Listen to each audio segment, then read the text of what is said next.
Le barreau de Liège a organisé le 28 mars 2014 un colloque international sur la médiation qui a réuni près de 200 personnes. Le principe de la médiation implique que tous ceux qui y participent soient activement associés à la recherche d'une solution, le médiateur, mais aussi les parties et leur avocat. Pour mieux faire comprendre son mécanisme, un exercice de médiation a été présenté en live, inspiré d'un cas vécu, avec une solution acceptée par les parties à leur grande satisfaction. Bien, maître, bonjour. Bonjour. Monsieur le médiateur, bonjour. Enchanté. C'est très fort aimable à vous d'être venu à cette réunion. Comme vous savez, j'ai été désigné par le président du tribunal de commerce dans le cadre d'une médiation. Aujourd'hui, nous pourrons peut-être nous expliquer un peu sur la situation, mais avant ça, est-ce que vous avez déjà eu l'occasion de pratiquer la médiation? Non, j'en ai entendu vaguement parler, sans plus. Et moi non plus, monsieur le médiateur, j'ai été très surpris de la suggestion du président du tribunal de commerce de nous suggérer d'entamer cette procédure et j'ignore en quoi je puis vous être utile. D'accord. Écoutez, en quelques mots, la médiation est un processus de règlement à l'amiable qui est un processus de règlement qui permet aux parties elles-mêmes de décider des solutions qu'elles veulent à leur litige. Donc elles ont le pouvoir sur leurs décisions. Ça, c'est une chose très importante. La deuxième chose importante, c'est que les parties ont évidemment l'occasion de travailler de manière beaucoup plus rapide que lorsque c'est un tribunal qui suit la procédure judiciaire. Donc là, ce sont deux éléments qui sont importants, sachant que aussi quand c'est le tribunal, la décision est la décision du juge et que donc elle est imprévisible dans un sens ou dans un autre. Donc voilà, si vous voulez, en gros, les avantages de la médiation pour les parties. En ce qui concerne maintenant le rôle du médiateur plus spécifiquement, mon rôle n'est pas de fournir des solutions, mon rôle est de guider les parties en gérant à la fois la communication et une méthode de travail qui leur permette à elles-mêmes de définir leurs meilleures solutions. Est-ce que par rapport à cela, mes explications sont suffisamment claires? Avez-vous des questions particulières? Pour moi, c'est clair, c'est un peu nouveau. Maintenant, vous parlez de rapidité et c'est un élément qui séduira mon client qui est vraiment pressé de sortir de ses difficultés. Oui, tout à fait. Moi, mon client, le temps, c'est de l'argent, donc il faut avancer. Donc la rapidité est une chose importante à la fois pour vos clients et pour vous. Tout à fait. Il y a encore un élément que je veux ajouter pour que ce soit aussi très clair, c'est que tout ce qui va se dire et s'écrire dans le cadre de la médiation reste confidentiel et ne pourra pas être réutilisé s'il y avait une procédure postérieure. Très bien. D'accord? Je promets le texte de la convention de médiation afin que vous puissiez l'étudier. Question aussi pour moi, c'est est-ce que vous pourriez m'expliquer en quelques mots le fond de cette affaire? Donc mon client, M. Mobel, a créé il y a une trentaine d'années environ une entreprise spécialisée dans l'importation du design finlandais. Il a installé son entreprise à Walkenrath et ça a très bien fonctionné, notamment avec l'Allemagne et avec d'autres pays transfrontaliers. Et donc il y a environ 2 ans, il a considéré qu'il était opportun pour lui d'assurer un peu la pérennité de l'entreprise. Et dans cette perspective, il a associé son neveu, avec lequel il avait de bonnes relations, à qui il a transmis 30% des parts et l'a également fait co-gérant. Donc en fait, il a vraiment amené son neveu à ses côtés d'une manière très, très importante. Et puis malheureusement, rapidement, les choses ne se sont pas passées comme mon client l'aurait souhaité. Et alors c'est vrai qu'on en est arrivé à une situation de blocage qui a entraîné l'entame de 3 procédures.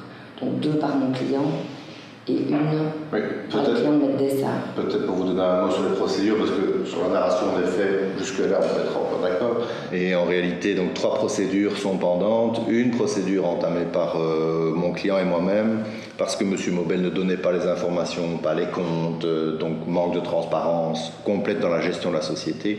Et dès lors, on a entamé une procédure pour obtenir la désignation d'un mandataire ad hoc. Une procédure en retour, alors faite par Maître le Chanteur et M. Mobel, pour obtenir le rachat forcé des parts détenues par mon client. et une troisième procédure, toujours entamée par M. Maubel, pour le paiement d'une facture, car il faut savoir que mon client a une activité dans une autre société, mais il a acheté l'immobilier à la société et il a payé la facture. Et donc on a suivi cette troisième procédure et le président...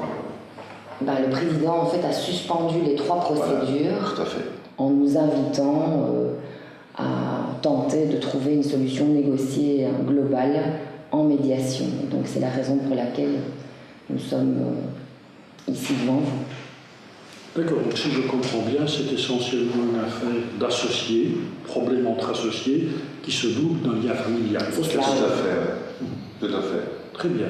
Bien écoutez, à moins que vous n'ayez encore une ou l'autre question, moi je vous proposerai bien volontiers de nous retrouver à la prochaine réunion avec les parties pour que les échanges puissent commencer. Parfait. Très bien, moi ça me semble très bien. Parfait. L'objectif de cette réunion est, si nécessaire, de faire connaissance, mais aussi et surtout de mettre en place un dispositif de collaboration entre le médiateur et les avocats. Ceux-ci vont devoir quitter leur rôle traditionnel. Il ne s'agit plus pour eux de convaincre, de plaider, mais plutôt d'aider leurs clients dans ce processus de médiation à trouver la meilleure solution. Bienvenue à tous. Comme vous le savez, le président du tribunal de commerce m'a désigné comme médiateur et a donc suspendu les procédures qui vous concernaient, que vous aviez respectivement lancées. Donc, pour recadrer très simplement la médiation, c'est donc un processus de résolution de problèmes dans lequel vous gardez la maîtrise totale des solutions que vous pourriez trouver. Ça, c'est un grand avantage par rapport aux procédures judiciaires où c'est quelqu'un d'extérieur, un juge, qui va décider et il est toujours imprévisible de savoir dans quel sens la décision va pencher. Le deuxième avantage de la médiation, c'est sa rapidité, puisqu'il est lié à votre rapidité à vous de travailler sur vos problèmes, sur vos litiges et de définir les solutions qui vous paraissent les plus acceptables. Quant au rôle du médiateur, le rôle du médiateur n'est pas de fournir des solutions, mais de vous guider via une méthode. La méthode, c'est essentiellement, tout d'abord, que vous puissiez réexpliquer la situation dans laquelle vous vous trouvez, définir ce que sont pour vous les priorités, définir des options de solutions possibles et arriver à un accord. Voilà en bref ce qui est constitutif d'une méthode de travail dans une médiation. Par ailleurs, je gérerai aussi la communication, donc les échanges entre vous. Sur ce propos, je vous demanderai tout particulièrement de rester courtois. Sachant que tout ce qui se dit entre nous va rester parfaitement confidentiel et ne pourrait pas être réexploité dans une citation devant un autre tribunal, le cas échéant, si ça avait été nécessaire. Vous restez donc tout à fait maître de ce qui va se passer à partir de maintenant. Est-ce que vous avez des questions à ce stade? Non, clair. Pas pour l'instant. Pas pour l'instant. D'accord. Auquel cas, je vous propose alors, si vous en êtes d'accord, de vous engager dans une médiation. Ça vous convient? Oui. Donc je vais vous demander de signer l'accord de médiation, ainsi que vos conseils.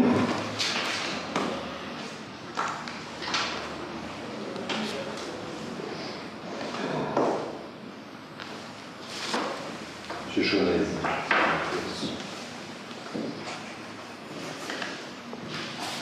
Merci. Merci bien, je vous en ferai tenir une copie à chacun. Cette première partie, elle est tout à fait formelle. Elle permet aux médiateurs de donner aux parties le cadre dans lequel elles vont devoir travailler. Et il doit s'assurer qu'elles ont bien compris ce cadre et les conditions de la médiation. Le médiateur est là pour informer les parties et pour les rassurer. Alors nous pouvons immédiatement commencer, si vous le voulez bien. Est-ce que vous pouvez m'expliquer chacun à votre tour la situation qui vous amène aujourd'hui? Vas-y, c'est toujours toi qui commence. client de toute façon. Et voilà, et c'est parti. Hein. C'est toujours pas possible de parler sereinement. Non. Je te laisse la parole. Voilà, ça c'est plus simple. Est-ce que tu peux éventuellement expliquer les procédures en cours? Je vous propose de mettre dans un premier temps de laisser les parties s'exprimer. Mais j'ai préparé le dossier de pièces là, monsieur le médiateur, ça peut vous être utile, non? Ça pourrait peut-être dans la suite nous être utile, mais dans un premier temps, j'aimerais que les parties s'expriment sur le litige. Nous venons d'entamer la phase de la narration. Il s'agit d'une phase durant laquelle les parties racontent leur histoire. Et les histoires racontées par l'un et par l'autre sont en général très différentes. En effet, chacun a vécu son histoire avec ses propres émotions, son propre vécu, etc. Pour les avocats, il est important aussi d'entendre la version de l'autre partie, car en général, ceux-ci n'ont que la version de leur client. Le fait pour les parties d'exprimer leurs émotions est très important, car celles-ci se déchargent, elles vont vider leur sac, dit-on, et c'est cela qui va permettre de réduire progressivement la tension. Et donc cette phase est une phase qui est capitale pour la réussite de la suite. C'est une phase dans laquelle l'écoute est importante également. Et le médiateur va bien entendu veiller à cette écoute. Bon, c'est une longue histoire et moi je me demande ce que je fais là. Hein. Je crée une société il y a 25 ans, Mobile, pour apporter des meubles finlandais de design. J'évite une exclusivité sur la région, développer l'affaire. Il y a 2 ans, ma soeur me dit, mon fils qui sort de HEC, il cherche du boulot. Moi, c'est la famille, et je pense qu'il est un bon garçon, donc je l'engage. Et même je donne des actions, je dis, tu seras co-gérant avec moi. Et puis voilà que ça, vraiment, c'est l'erreur sur l'erreur. Hein. Ça, jamais je n'aurais dû faire ça. J'étais mais très déçu, vraiment déçu. Alors vous me dites que vous êtes déçu parce que vous avez mis des espoirs dans cette association? Monsieur Meubel dit qu'il est déçu. Le médiateur répète, vous êtes déçu? Cela a l'air anodin, mais cela ne l'est pas du tout. En fait, c'est une technique de la médiation, c'est la reformulation. Le médiateur va répéter l'émotion. Et cette répétition va permettre à la partie qui a exprimé son émotion de voir celle-ci reconnue, et donc cela va l'apaiser. Pour l'autre partie, c'est également important d'entendre cette émotion car elle va y être attentive pour la suite. Dans notre société, les émotions sont très peu exprimées, elles sont bien souvent même enterrées. Cela n'est pas positif. Et enfin, un élément qui est aussi capital dans la médiation, c'est l'écoute. Et vous avez vu que le médiateur était très attentif à cette écoute. Oui, moi je n'ai pas de fils, je me dis, bon voilà, ce sera lui, il peut reprendre la société, je lui ai un peu expliqué le comment, le ficelle du métier, je lui ai tout appris, j'ai essayé de lui faire comprendre ce qui se passe, mais non, oui, ça n'intéresse pas, hein, travailler, non, ça n'intéresse pas, ça. Est-ce que vous pensez que ce qui ne l'intéresse pas, c'est de s'associer à votre projet de votre entreprise, ou est-ce que c'était dirigé vers vous? Ça, je ne peux pas dire ça, je sais, mais ce que je sais, c'est que lui, le métier ne l'intéresse pas. Lui, à 17h, clic-clac, et je suis parti avec ma coccinelle, hein, boire des coups et, avec les filles, et voilà, hein, c'est la grande vie, hein, clic-clac, je suis désolé, mais là, je ne peux pas laisser dire ça. Je ne peux pas laisser dire ce genre de choses. Je ne vais pas boire des coups, moi. Je travaille à la maison, moi. Je fais du homeworking. Ouais, ça dépend là. Alors, voilà, il faut savoir ce que c'est déjà. Je vous propose de laisser peut-être... Oui, mais là, c'est une attaque personnelle. Non, je vous propose chacun à son tour d'expliquer, de raconter l'histoire de ce qui s'est passé. On voit ça, lui, intellectuel, avec des mots de l'anglais, etc., les hautes écoles, et ça, c'est comme ça. Hein. Moi, je lui ai donné des actions dans la société, de l'action, c'était du concret, et je n'ai jamais je n'aurais dû faire ça. Les pourcentages de participation actuellement, c'est quoi? Moi, j'ai 70%, il a 30%. Et quel était, dans cette association, le rôle de chacun? Moi, évidemment, je m'occupais de commercial, j'ai 25 ans, les contrats commerciaux, mais je l'ai aussi amené à faire du commercial. Je m'occupais des fournisseurs, mais je l'ai aussi amené à faire des fournisseurs. Je faisais l'encodage, je faisais la gestion du bilan. Ça se préparer. Quoi. Je faisais, il faisait aussi des courriers et moi je supervise. Et puis voilà, après, bon, c'est ainsi qu'une société fonctionne. Hein. Mais voilà, c'est moi qui travaillais toujours plus que lui. Hein. Mais je peux vous préciser que donc, mon client qui était gérant a institué son neveu co-gérant. Et donc les deux parties avaient un pouvoir de signature illimité. Tous les deux, d'accord. Tous les deux. Merci. Et donc, vous venez de me raconter l'installation de cette association, mais à partir de quand est-ce que les difficultés ont commencé? Ah ben, un matin, moi je travaillais depuis 7h30, et lui vient à 9h, et part la tête là, comme ça. Hein. Je dis, ben qu'est-ce qui se passe? Ça va se los. Peut-être que c'est la copine, hein, ou parce qu'avec les femmes, parfois, on ne sait pas. Hein. Ben, ouais, il me dit, ça non, hein. On fait pas de. Le magasin, c'est sourire et bonne humeur. Hein. Alors, ben, moi je dis, hey, moi je travaille là, hein, depuis tantôt. Alors, notre Dieu, parce que là, il est paresseux. Hein. Et ça, c'est ni paresseux, et toujours de bonne humeur. Hein. Donc, si je vous entends bien, vous me dites deux choses. La première, c'est que vous êtes fâché à l'égard de votre neveu parce qu'il n'affiche pas une bonne humeur au magasin. Et la deuxième, c'est parce que vous estimez qu'il ne s'investit pas assez professionnellement. Ça, mais parce que c'est ça, à partir du moment où tu n'es pas tout le temps. Moi, je me suis fâché alors, hein, parce que si tu ne mets pas la passion, si tu ne mets pas un petit peu la bonne humeur, il va ouvrir 3 magasins, puis 1, puis 2, puis 3, mais hey, il ne sait pas travailler dans un magasin, qu'il va faire avec 3. Hein. C'est la folie, quoi. Hein. Moi, là, je n'ai plus rien compris. Hein. J'étais vraiment démoralisé. Hein. Je dis, alors, moi, je vais arrêter. Alors, voilà ce qu'il faut, alors, hein, si j'arrête tout, moi, parce que j'étais démoralisé. Moi, j'arrête ici. Arrête. Vous avez envie de tout arrêter? J'arrête. Tu verras, quand je vais arrêter tout ce qui va se passer. Tu verras que tu t'ébrouilleras un peu tout seul, alors là. Avec mon connard de beau-père, parce que je ne dis pas tout, hein, ici.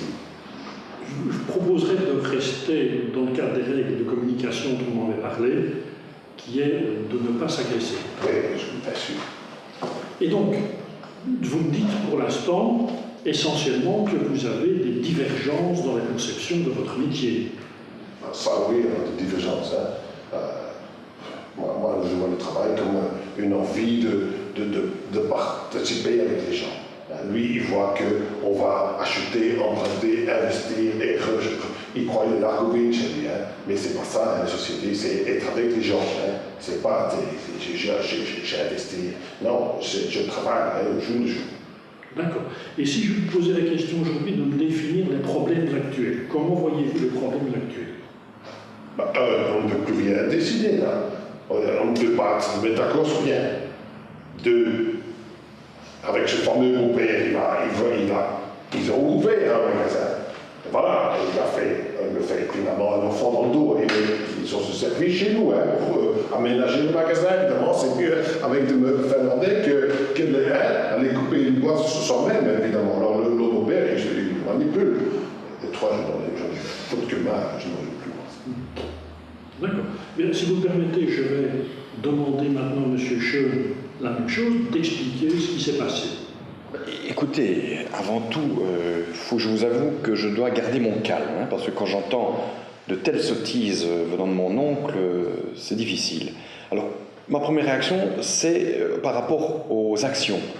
Alors, je suis affreusement désolé, mais les parts m'avaient été confiées en contrepartie, si vous voulez, d'un salaire plus bas.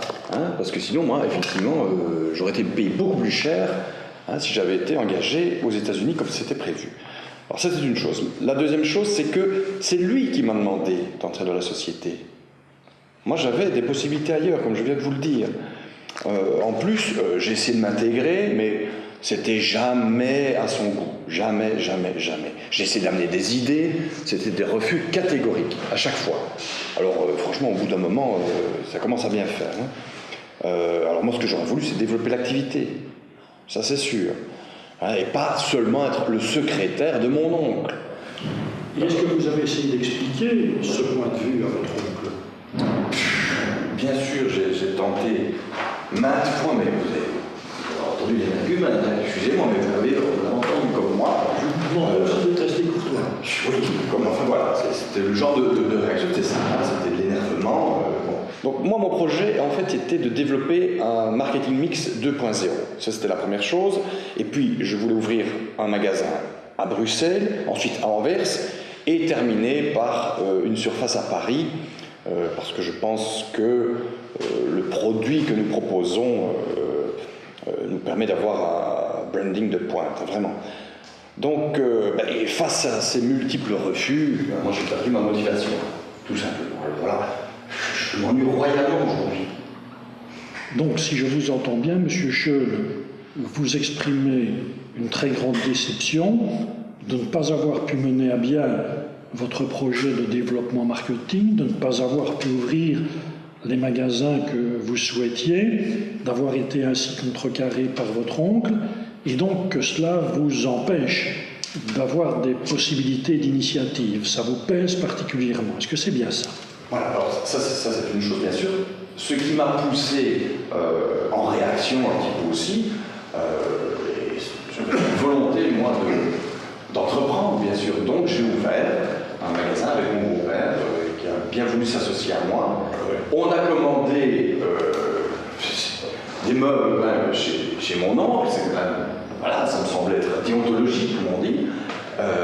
Et puis, voilà, pour une histoire de quelques milliers d'euros, embargo sur la livraison. Moi, mon magasin est en attente, là, je ne sais pas quoi faire. Ben, c'est normal que je ne le paye pas, j'ai pas la totalité des meubles. Enfin bon, voilà, donc alors, la survie de ce magasin est en jeu. Est-ce que je pourrais considérer que ce que vous n'avez pas réussi à développer comme initiative avec votre oncle, vous l'avez développé dans l'ouverture d'autres magasins dans une autre société? Oui, c'est ça en fait, c'est ça. Moi, ça m'a beaucoup aidé de faire ça. Je ne peux pas vivre en restant là, rentré dans un bureau comme lui me le demande. Je peux comprendre, mais moi, je ne suis pas fait pour ça. Voilà, ça n'est pas dans mon tempérament en fait. Donc la phase des faits est dans la réalité la phase la plus longue. Elle permet aux parties de raconter ce qu'elles ont vécu. Et vous aurez constaté qu'elle parle beaucoup d'événements, d'émotions, mais pas du tout des 3 procédures qui les opposent en justice. Il est important que tous les événements soient relatés. Et si par la suite il apparaît que certaines étapes de leur histoire n'ont pas été abordées, il appartiendra alors au médiateur de revenir en arrière pour reprendre ensuite les phases ultérieures de la médiation. Écoutez, à partir de tout ce que vous venez de m'expliquer comme élément de situation, est-ce que vous pourriez me dire maintenant ce qui est important pour vous, maintenant, personnellement et professionnellement? Ce qui est important pour moi, c'est la joie de vivre, le plaisir de recevoir les clients, lui faire rêver de la luminosité de son... parce qu'il a du finlandais chez lui. Mais ça, je n'ai plus ce goût de... Les clients viennent, moi j'y vois que je n'ai plus le goût de rien.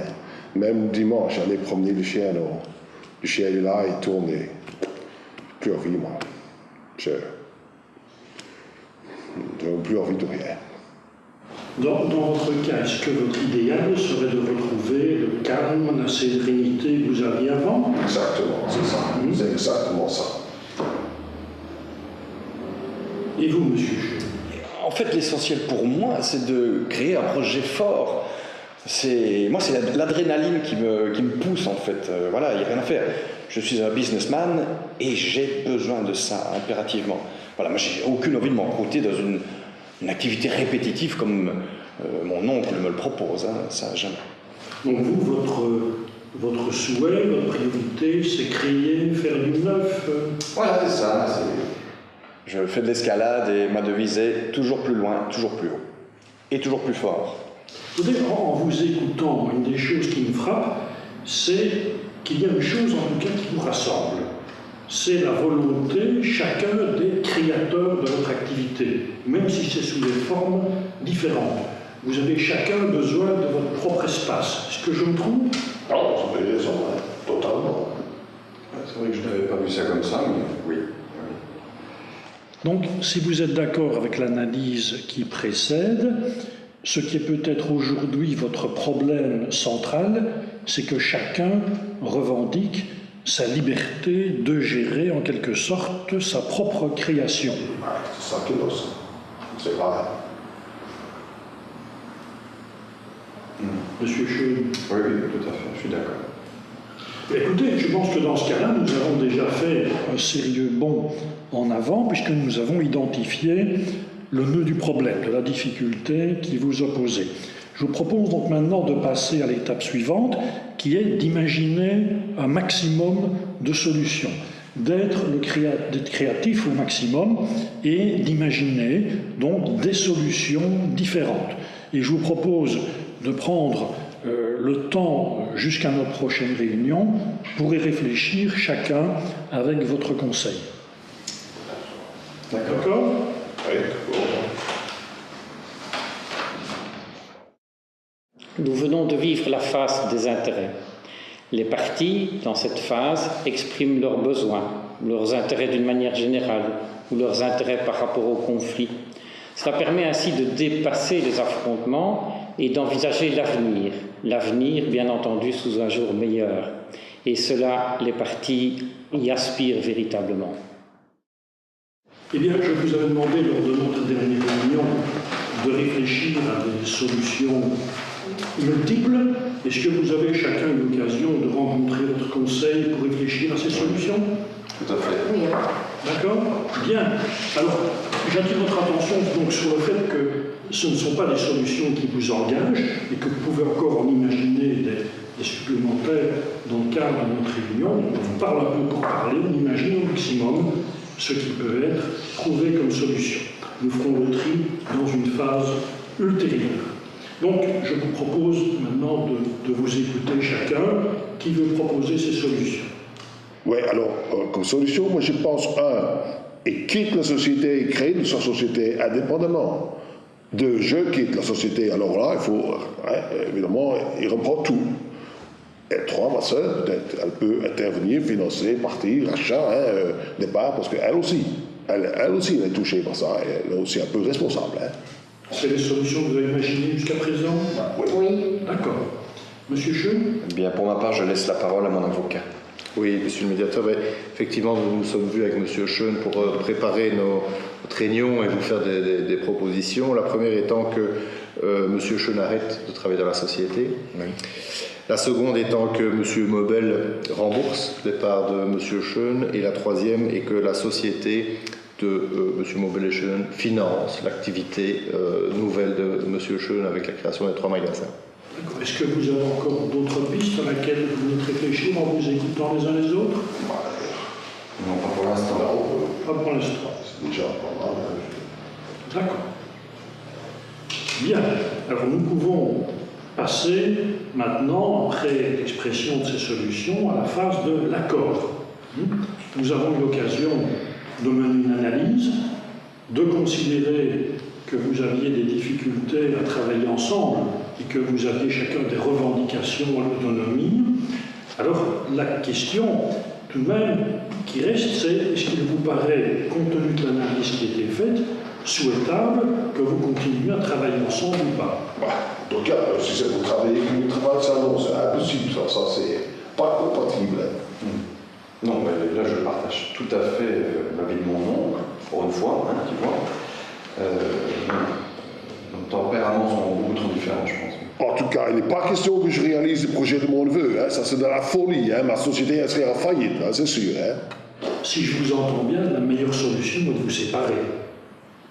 Oui, moi je pense que rester dans la société ne m'intéresse plus du tout. Moi je pense que c'est pas les mieux. D'accord. Auquel cas, qui reste, qui s'en va. Moi, à 63 ans, je ne vais pas commencer à reprendre des parts à prix élevé, surtout que là, je les ai quasiment donnés gratuitement. Maintenant, si ma soeur veut intervenir, oui, si elle achète, oui, enfin, sur la mère, moi je veux bien. Mais écoutez, effectivement, ma mère est d'accord de faire un geste pour le rachat, bien sûr, mais d'autre part, il faut savoir que mon beau-père a mis de l'argent dans le magasin que nous avons ouvert à Bruxelles. Et lui, il faut impérativement qu'il récupère sa mise. Moi, je me sens redevable par rapport à lui. Enfin, moi, mobile, c'est mon affaire, c'est ma vie. Hein. Moi, investi, je peux, mais pas des prix que ton beau-père va fixer, hein, ça c'est sûr. Ça. Écoutez, j'irai droit au but. J'ai besoin de 100 000 euros en remboursement de mes parts dans la société. Et j'ai besoin que le magasin de Bruxelles reste à flot, il n'y a rien à faire. Hein. Il faut que je rembourse mon beau-père. Voilà. Et en plus, j'ai besoin que la dette à l'égard de la société de mon beau-père soit effacée. C'est de la folie, monsieur, parce que tu dois 80 000 euros à la société encore. Et 80 000 euros, ça ne se passe pas comme ça. Hein. S'il n'y a pas renonciation à la créance, moi, le magasin est en faillite. Ah oui, c'est ça, faillite. Bah, moi, je vais voir les comptes d'abord. Hein. Bah, ça, je pense que on a les comptes, vous les remettre. On a le bilan, je pense.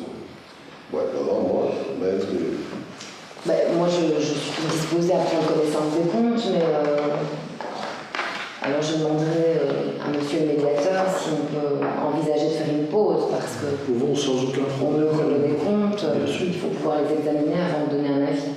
D'accord. Nous faisons une pause. Combien de temps souhaitez-vous mettre?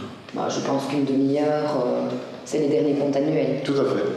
Très bien, une demi-heure suffira à mon avis. Nous faisons une petite pause alors d'une demi-heure et nous reprenons nos travaux ensuite. D'accord? Merci. Oui, donc j'ai pu examiner avec M. Nobel les comptes qui m'ont été remis. J'entendais M. Sean parler de situation, en tout cas virtuelle, de faillite. Je pense qu'on n'en est pas là.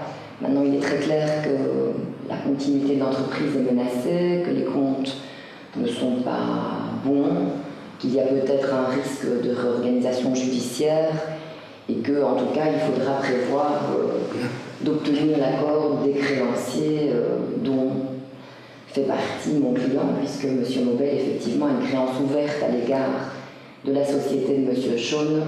Eh bien, M. Nobel, je peux parler de Oui, bien sûr. M. Nobel serait d'accord de renoncer non pas à la totalité de la créance comme c'était envisagé, mais en tout cas à 50% de la créance. Et donc, je pense que c'est effectivement quelque chose de... C'est déjà une proposition qui mérite en tout cas examen. Donc, pour pouvoir faire cette proposition, parce qu'on parle des difficultés de l'entreprise créée par M. Sean, mais il y a aussi la gestion et la saine gestion de l'entreprise de mon client qu'il faut préserver. Donc, j'ai pris contact avec le comptable, donc on est parvenu à appeler. Donc lui estime que renoncer à 50% est quelque chose de possible, qu'aller au-delà engendrerait une situation complexe, voire éventuellement tout à fait négative pour la société de mon client. Donc voilà, maintenant c'est clair que la société de mon client n'a pas la possibilité, sans crédit, de pouvoir rester à flot. Et donc il y a également un aspect finalement qui est indirectement lié, mais qui est lié également puisqu'il concerne une des procédures entamées, c'est le problème de la sortie d'indivision. Donc dans l'immeuble en fait, qui abrite la société de M. Nobel. Et donc on ne vous en avait pas parlé au départ, mais la société de M. Nobel est installée dans un immeuble qui appartient en indivision à monsieur et à sa sœur, donc à la maman de M. Sean. Et donc le comptable estime que pour la viabilité de l'entreprise de mon client, il serait absolument nécessaire de pouvoir envisager une sortie d'indivision et donc de consolider en quelque sorte les comptes de la société de mon client. Donc c'est quelque chose qu'il faudrait éventuellement envisager aussi. Mais là, si je peux répondre de suite, on a les éléments pour pouvoir avancer, dans le sens où, dans le dossier, je vais vous la remettre, nous avons déjà la procuration des autres indivisaires. Ils sont d'accord, pour ce qui concerne, en tout cas la mère de M. Sean, de remettre sa partie, ce qui représente 50 000 euros, l'immeuble ayant été évalué par le notaire, pièce que je vais vous remettre, à 150 000 euros. 3 indivisaires. La mère de mon client remettrait sa part à M. Meubel et il n'y aurait plus que 50 000 euros alors à financer dans son chèque. Ouais, il ne reste plus que 50 000 là. Donc, je demande, moi, je dois téléphoner, je dois prendre contact. Bon, Souhaitez-vous que l'on fasse une pause? Oui, je pense que ça s'impose effectivement pour permettre à monsieur de retéléphoner au comptable et de voir en fonction des éléments que m'était Dessart nous communique si une solution peut être trouvée. Voici l'évaluation et les procurations. Nous avançons, me semble-t-il, donc je vous propose de nouveau de faire une petite pause, le temps que vous ayez les contacts nécessaires pour voir ce qui est possible. Très bien, parfait. Voilà, après contact avec ma banque, on peut s'accorder sur les 50 000 pour le rachat de la partie indivise et pour les parts, pour les actions, moi je fais une contre-proposition à 70 000. 100 000, non, c'est pas possible. Ça. Je propose 70 000 pour les actions. Non, pas question. Non, je suis désolé. Bon, jusqu'à présent, si j'essaye de faire la synthèse du point où nous en sommes, nous avons avancé vers une solution, avec des points d'accord qui est 1. Envisager la séparation. Là, vous êtes assez d'accord sur ce point-là. Oui. 2. Vous êtes d'accord pour le rachat par M. Meubel de la part indivise de l'immeuble, à hauteur de 50 000 €, si j'ai bien entendu. Il reste à voir si nous pouvons régler maintenant le montant pour le rachat des actions. C'est là où il y a encore une divergence entre vous. Donc je vous propose une nouvelle pause durant laquelle moi je souhaiterais m'entretenir avec vous pour voir quelles sont chacun vos marges de manœuvre.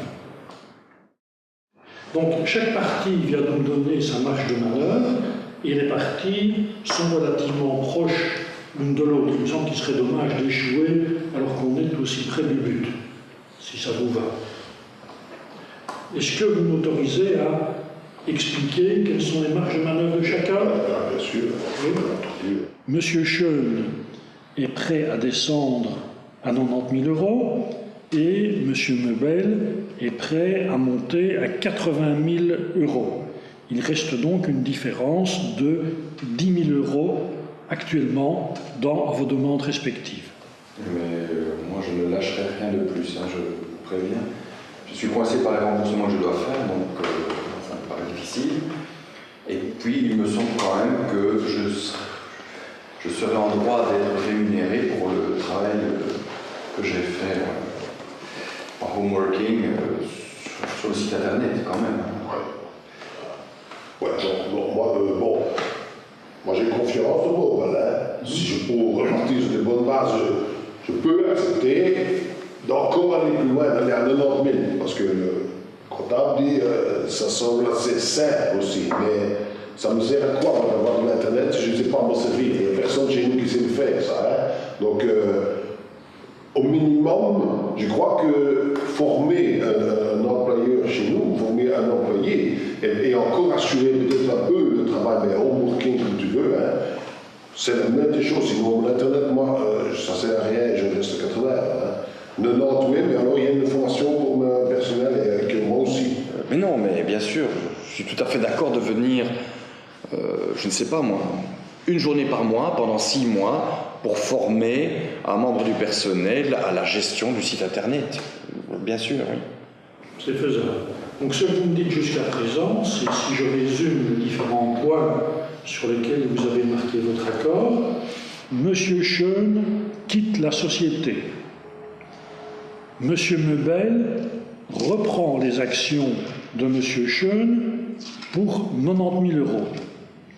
Monsieur Schoen paye la créance due par le magasin de Bruxelles pour 40 000 € au lieu de 80 000 €. Monsieur Meubel rachète les parties indivises de l'immeuble pour 50 000 €. Et enfin, Monsieur Schoen assure le suivi du site internet et la formation d'une personne à raison d'1 jour par mois. Est-ce que j'ai fait le tour des différents éléments d'accord dont vous venez de parler? Tout à fait. Oui, très bien. Oui. D'accord. Quel est votre souhait par rapport à la rédaction de l'accord? Je pense, Bah, écoutez, moi je voulais proposer, je ne veux pas du tout m'imposer, mais vu ma spécialité en droit fiscal, je peux tout à fait envisager de rédiger le projet de l'accord sur les bases que vous venez de définir. Je soumettrai le projet à Maître Dessart et puis ensuite je présume que nous nous accorderons tout celui-ci, on vous le transmettra si ça convient à tout le monde. Je peux faire ça rapidement, je pense que tout le monde est pressé et que tout le monde a le même intérêt. Je peux faire ça ce week-end. Tout à fait d'accord avec le chanteur. On peut communiquer par mail, donc c'est parfait pour moi. D'accord. Combien de temps pensez-vous nécessaire pour à deux travailler sur cet accord? Moi, je peux m'engager en tout cas à le transmettre dans la semaine à Maître Dessart sans problème du tout. Oui, communiquer, réfléchir, voir si tout est en ordre, 10 jours maximum. Oui. On travaille comment, 10 jours? D'accord.